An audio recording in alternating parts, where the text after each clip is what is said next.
Getting all fired up. Unpacking an English idiom. Hello, everyone. Welcome back to our channel. Today, we're going to explore a very interesting English phrase, all fired up. What does it mean to be all fired up? Is it a good thing, a bad thing, or somewhere in between? Let's dive in and get to the bottom of this expressive idiom. When someone says they're all fired up, they're telling you that they're very excited or passionate about something. It can also mean they're angry or intensely motivated.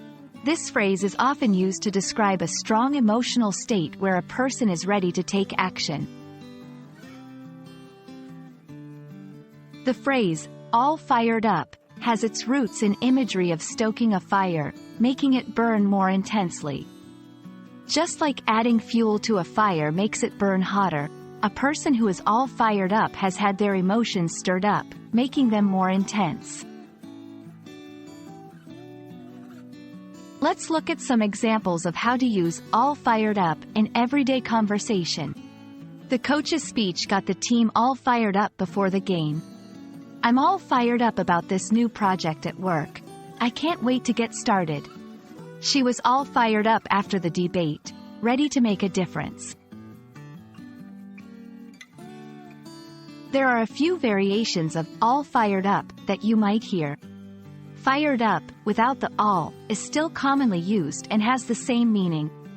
Fire up, as a verb, means to cause someone to become excited or passionate. I hope this video has got you all fired up about English idioms. Remember, language is not just about grammar and vocabulary, it's also about expression and emotion. All fired up is a great example of how English speakers convey intensity.